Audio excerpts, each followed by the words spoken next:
Welcome to Touchline Editorials. Today we are going to have a discussion about Thomas Frank. I think he has been the manager under the radar. A lot of people were calling for him being sacked, with a whole lot of transfer, a whole lot of things happening behind closed doors.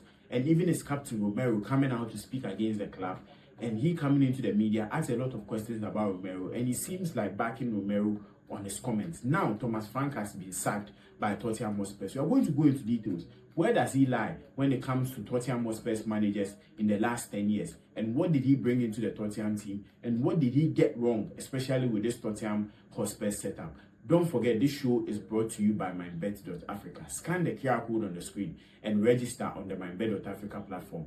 It's a truly Ghanaian platform, so always I would advise you need to stake your bet where your bet is protected, where your bet wouldn't be taken away from you when you win huge sums of money.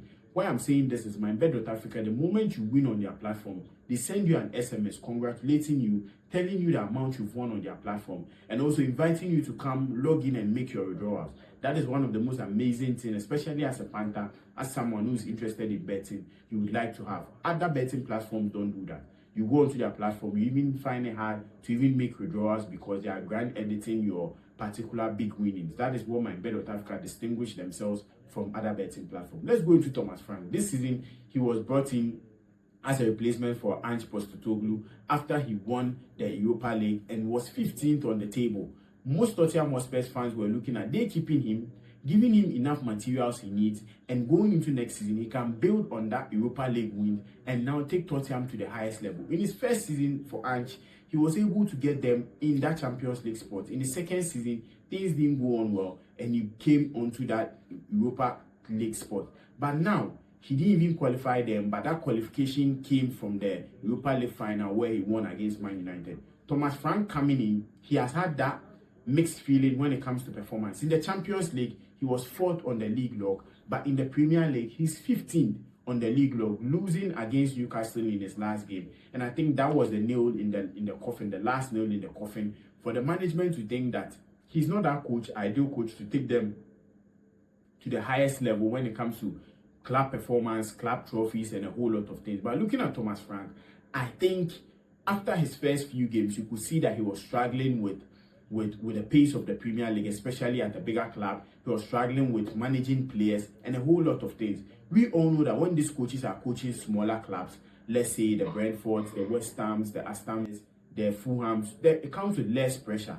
Eyeballs come on you when you're playing against the big teams. So when you get a win against the big teams, you are being classified as a good manager or as a big manager. But at Tottenham Hotspur, eyeballs are on you every game you play. From the Wolves to the Man United to the Chelseas to the Liverpools, fans are looking at you winning, fans are looking at you playing good football, and fans are you bringing out results. And that is something that has not been on Thomas Frank's side. They have won 7 games, drew 8, and lost 11. That is why they are 15th on the league log. And looking at their position as of now, it's going to be very difficult to turn it around for Tottenham to get an European competition.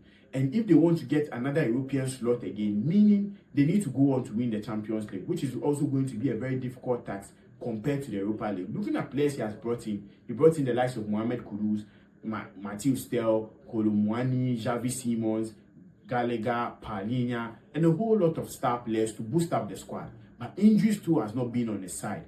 He has one of the biggest lists of injuries when it comes to the Premier League as of now. Outfield players first started who are injured are almost getting to 12 as of now. And it has been a big concern. But I think when it comes to managerial staffs, you can't blame everything on injuries. You need to show why you're a manager. You need to show why the job is being given to you. You need to show why you go into games, prepare so well, and win games. So if the team is struggling with 11 losses in just that is 25 games, then there is a big problem for you, because the fans wouldn't take that lightly, because they are looking at challenging for titles, they are looking at fighting for the top 4, even going on to win the Premier League, and now they need to battle with relegation. It will raise a lot of concerns.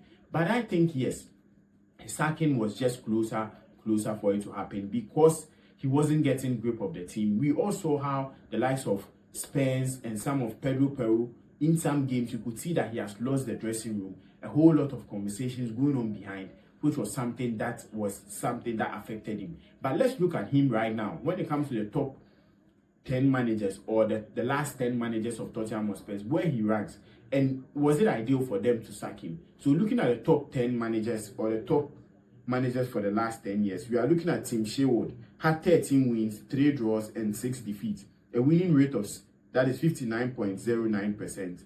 Matches he managed were 22. The next person on here was Antonio Conte, 32 wins, 9 draws, 15 losses, 57.14%.